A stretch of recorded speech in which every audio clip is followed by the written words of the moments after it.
You have millions of Iranians every single day all over the country protesting this regime, sending the world every signal of, listen, stand on our side for once after 40 years. Whose side do you choose to be? We've been shot in the eye. We've been arrested. Our daughters are being poisoned in schools. How far do you want to let this go? There is a chance right now. It's a historical moment, not just from the point of view of Israel, mind you, but for the whole free world to understand the significance of putting an end to a regime that has been the root cause of all the problems we've been facing. Good evening and welcome to the Rosenberg Report. We have an exclusive interview tonight with the Crown Prince of Iran. He's the son of the late Shah of Iran, who was overthrown in 1979 when the Islamic Revolution took over that country, and the Ayatollah Khomeini took it over and turned it into a slave country, a country that at the leadership level hates the people of Israel and wants to wipe us off the planet, wants to bring about a second Holocaust. But the Iranian leadership doesn't only want to wipe out Israel. Israel's the little Satan in their eschatology, in their end times theology. The United States is the great Satan. So what makes this interesting, why am I doing my show on the 75th anniversary of Israel about the Crown Prince of Iran? Because he came to Israel this week. And we have an exclusive opportunity to sit down with him here in Israel and find out his story. Why does he love Israel and the Jewish people? Why did he decide to come here to Israel, the first Iranian leader ever to do so? What was his meeting like with Prime Minister Netanyahu? What is his message to Israel and the Jewish people? But also, what's his message to Christians, to evangelicals, his message to the TBN audience? Let's talk about it with the Crown Prince of Iran, Reza Pahlavi. Your Excellency, thank you so much for sitting down with the Rosenberg Report on TBN. I don't know how much experience you've had in communicating to Christians, but we're very, very interested, both obviously in Israel, but also the possibility of peace with Iran, democracy in Iran. Let's start with, why did you come to Israel? This is a big deal. It's a historic moment.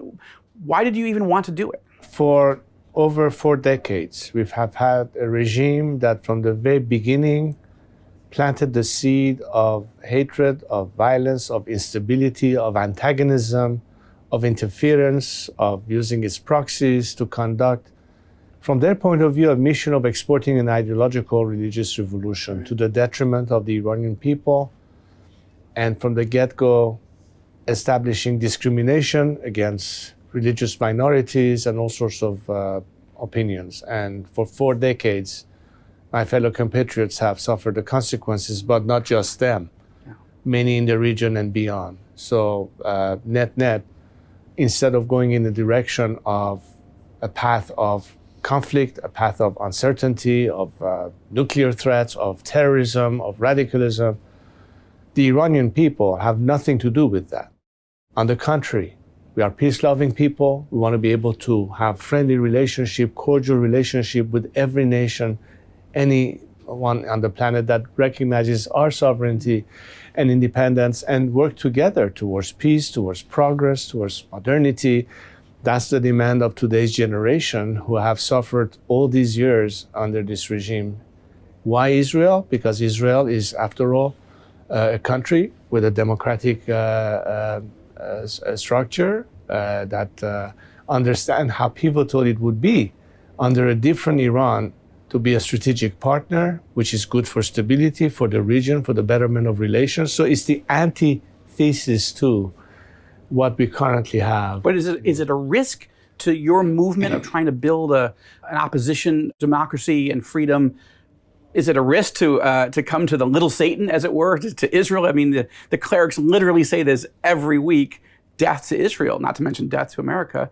Is that a risk to your message? On the contrary, it reinforces the narrative that, unlike the regime, the Iranian people want to have peace, want to have cordial relationship, want to enjoy the very same liberties and human rights values that democracies around the world have. They want to be part of that equation. They want to be part of the world that is evolving in that direction. They want to make sure that just as much as you have a guaranteed freedom of speech or religion, say in the United States or any other democracy, we should have the same for us. So all of our faiths, all of our opinions, all of our rights as human beings are respected and guaranteed by the rule of law and by the Constitution. It's not something alien to us. Let's not forget that before most of the Western world as such existed, Cyrus the Great, 25 centuries ago, was the first one to introduce the very concept of human rights and liberty of faith. We are the children of Cyrus. Yeah, that's a big message of yours. And it's fascinating to me because both as a Jew on my father's side and as an evangelical follower of Jesus, I'm intrigued, right? Isaiah, the prophet, said specifically by name, hundreds of years before Cyrus was born, that there would be a leader, God would choose him, his name would be Cyrus, and he would liberate the Jews and rebuild the temple. And then he did. I'm not aware of any Iranian leader, though, who's ever thought, yeah, that's a good thing, right? But that's the tension between inside the Persian history between the Hamans who wanted to annihilate the Jews and Queen Esther, who God used to intervene. But I think, we've lived for so long thinking there's a Haman in charge of Iran. These people they don't want to just get rid of Israel. They want to literally destroy us all. So we're not used to an Iranian leader, the son of the previous Shah, the king of Iran, even wanting to come here, much less talking positively about rebuilding the temple and liberating Jews, that history is so important. Why is it important to you? Because don't look at me and why I'm here. Look at hundreds of thousands of young Iranians within the last 2-3 years gathering in front of Cyrus's tomb in Pasargad in the Shiraz area in Iran, protesting against the regime and chanting slogans about their heritage, about their sense of national identity. And it somehow ties back to what I just told you.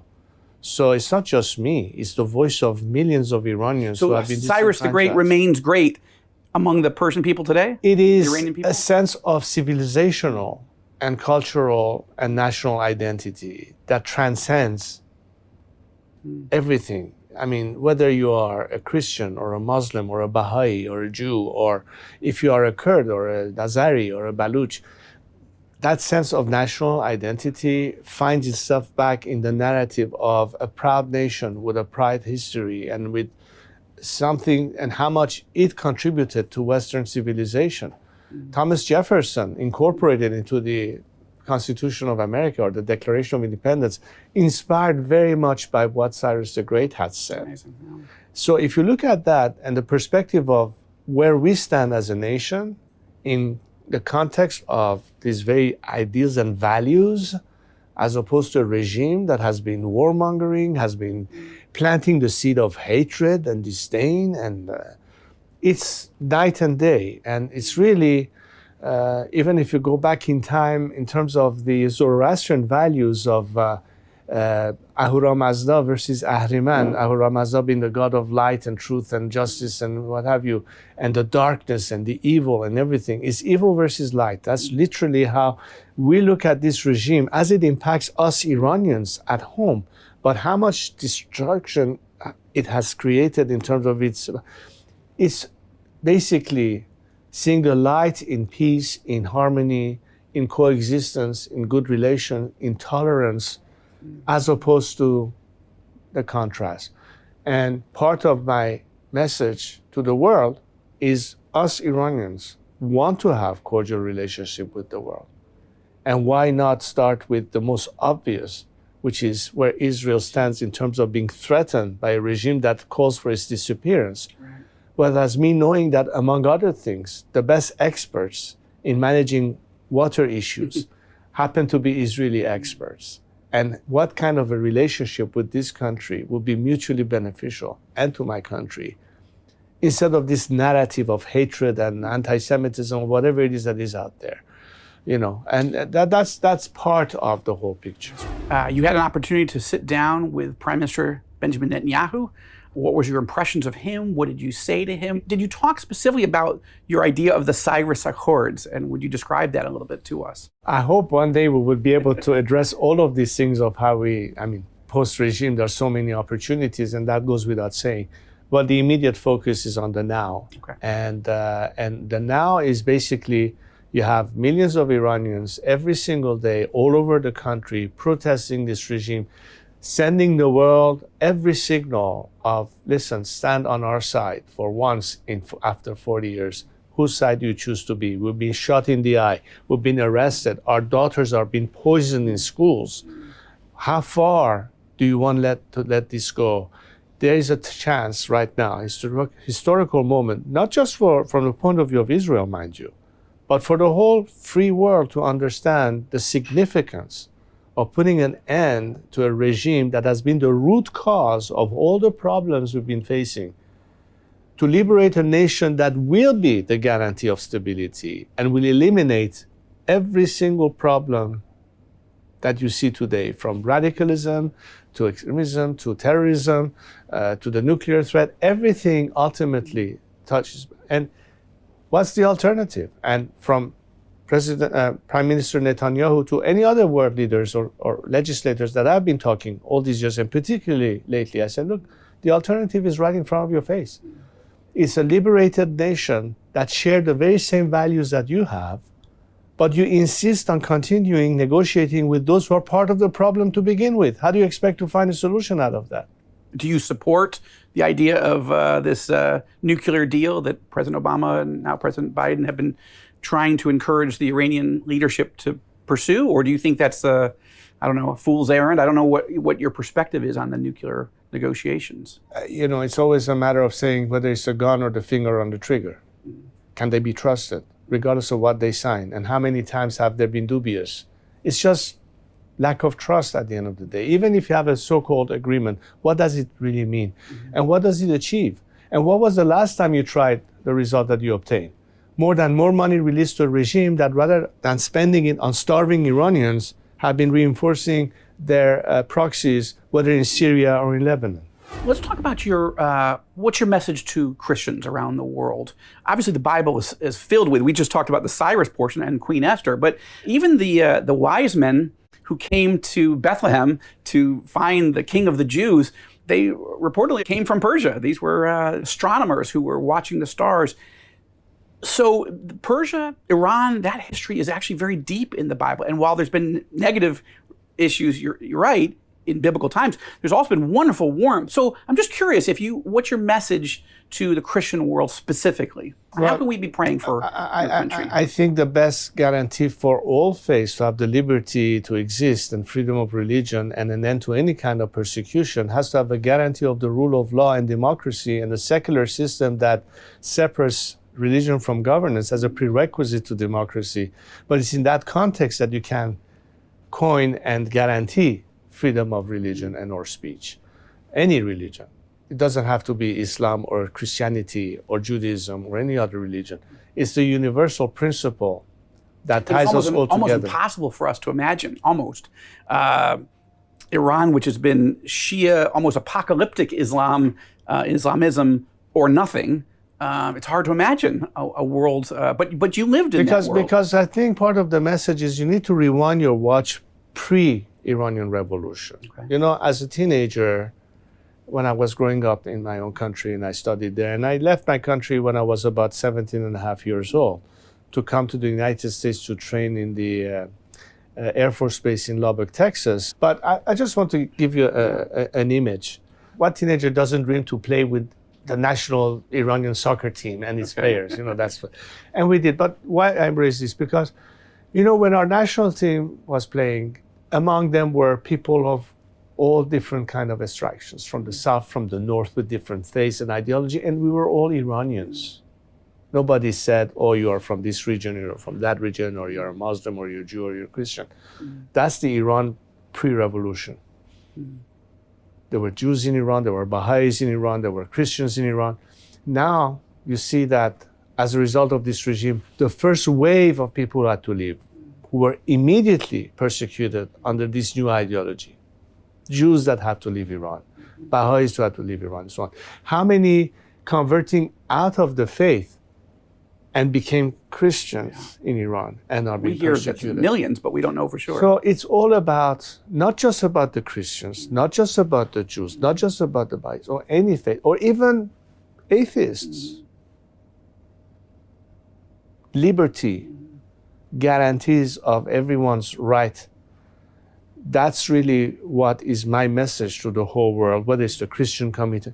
Why? Because having that freedom to practice your faith with no fear has to be edged into a guarantee of law and the rule of law.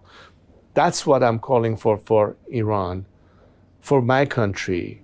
So the very same liberties that the free world enjoys under those guarantees, that's what we want for ourselves.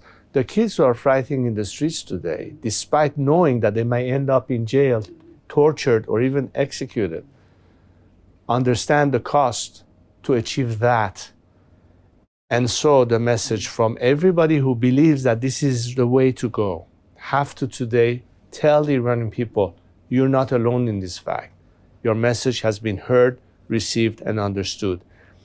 And it is imperative, it is a moral obligation from any human being or persons who can influence their decision makers, their lawmakers in every country, to say, put an end to this injustice. We demand that you implement the policy that will put an end in that, not by you doing it, but helping the Iranian people overcoming. We need your support. We need you to be on the right side of the equations. No movement of nonviolent civil disobedience to put an end to unwanted regimes has been successful in our modern day world without the tacit support of the free world. From Lech Walesa in Poland to Mandela in South Africa, and the same principle applies to Iran. Look beyond this regime. Understand that the solution to the problem is not cutting a deal with the current regime. It's to empower a people who inherently are against a regime that it's its DNA. They cannot, in any form, coexist with the world and the free world and its values, because for them it's black and white. Their success is based on your ultimate destruction. That's the way they think. You cannot have a solution of compromise with them. Two quick last things. First, there are prophecies in the Bible, Ezekiel 38, 39, but also Jeremiah 49, that really talk about the judgment of the God of Israel against the leadership, not the people, but the leadership of Iran. God actually says in Jeremiah 49, I'm going to judge those leaders, and I'm going to put my throne in Elam, the ancient term. That's a fascinating thing for those of us who believe that Jesus is coming to Jerusalem. But still, at some point, it means that he loves Iran so much that it's going to be a center of his heart for the world. One of the things that brought down the evil empire of the Soviet Union was the prayers of millions and millions of Christians all over the world, and certainly the rebirth of Israel in 1948 after almost 2,000 years of exile, the prayers of millions and millions of Christians. Not only, right, there were other people working hard, but I want to encourage you, first of all, thank you for speaking on TBN, on the Rosenberg Report, to get your message out to the evangelical world. But I want to encourage you to do more, because I think that's an alliance that could really help. But I don't think they know your story, and I don't think they know your cause. They just hear all the horror stories coming out of Iran. They don't even know that there is a leader, somebody who's trying to start for many years, mobilize, but it's just not a message I don't think that's come to our team yet. I'm trying, and I'll do more, and I appreciate this time. Of course. Well, I believe in this principle. Some people may think it's cliche, but as they say, together we stand, divided we fall. So the message is togetherness. Message is solidarity. Good. Solidarity of all faiths, understanding that collectively we can prevail upon evil. And this regime is nothing but evil. Yeah. But the solution is in the peace-loving people who understand liberty, who understand tolerance, who respect different viewpoints, and they can live in peace together under the same roof. That should be the obvious need, because we have so many challenges in our world today. Putting it into perspective, a tiny planet in a solar system that is part of 100 and billions of stars just in our galaxy, in a world and a universe where we are just nothing at the end. And is it really going to be while we're on this planet and we have, environmental issues, global warming? I mean, so many issues that affects people's in a daily life. Is there time for hatred and bigotry and injustice and discrimination? As a human race, what do we have to show for at the end of the day? And today's generation understands that, and we can do so much more in the positive, in a positive spirit. And that's why we need unity, because sometimes we have to fight together against injustice. This is a time when the Iranian people need the most amount of world solidarity in their support, because they are on the right path. And all we are asking as a nation, be on the right side of history this time. I was so touched to see you at the Holocaust Memorial the other night. You won't remember it, but as you were leaving, I had a moment just to say to you that I'm an evangelical Israeli, and I'm praying for you, praying for the people of Iran. I didn't expect an opportunity to be able to say that to you in a slightly calmer moment, but thank you. With the threat of a second Holocaust coming from the Iranian regime, for you to honor our 6 million who perished in the last evil genocide, I want to thank you. And I want to give you a book. Right now, this is a nonfiction book I wrote about my meetings with all the leaders in the region: Mohammed bin Salman, Mohammed bin Zayed, King Abdullah in Jordan, President El-Sisi, and Prime Minister Netanyahu. So it's my story as an evangelical. How, I've got no power. I'm not a billionaire, but somehow I've had a chance to sit with these leaders, and now with you. Right now, your country's an enemy, but I pray for the time that'll become an ally. Thank you so much. And I want you to know I'm praying for you, and I'm going to encourage millions of Christians to do the same. It will happen. The question is not whether it will happen, but when it will happen. The whole point is the sooner it happens, the less cost and more destruction. So I hope that we can expedite this so yet another generation of Iranians are not victim of these atrocities. I pray that you're right. Your Excellency, thank you for so your much. time. I'm honored to meet you. Thank you very much for this opportunity. Look forward to tracking your story as in the days and weeks ahead. Thank you so much. Appreciate it.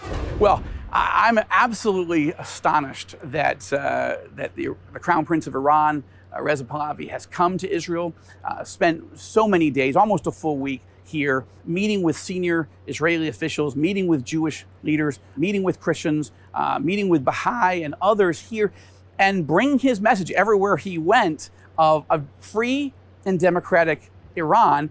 And again, his fascination with Cyrus the Great intrigues me. I'm fascinated that he's fascinated. The Cyrus the Great, the man who literally liberated the Jewish people from exile in Persia, and then, of course, financed not only the Jewish return here to resettle the land of Israel, but also financed the building of the temple, the rebuilding of the temple. This is just an amazing story, and I had such a great joy of sitting down with Reza Pahlavi. I find him a warm man with a magnanimous heart, a man who cares very deeply for his country, a man who took a lot of risk politically, but also security risk to come here to Israel. As you saw, I asked him, isn't this a risk? And yes, it is. But on the other hand, he decided it was worth that risk. Hey, I'm Mati Shoshani, and thank you for watching the TBN Israel YouTube channel. We hope this video gave you greater understanding of Israel and her people. If you haven't already, subscribe to our channel and hit the notification bell so you never miss a video. We'd love to hear from you, so be sure to share what you've learned and ask your questions in comments below. And invite your friends to join the conversation.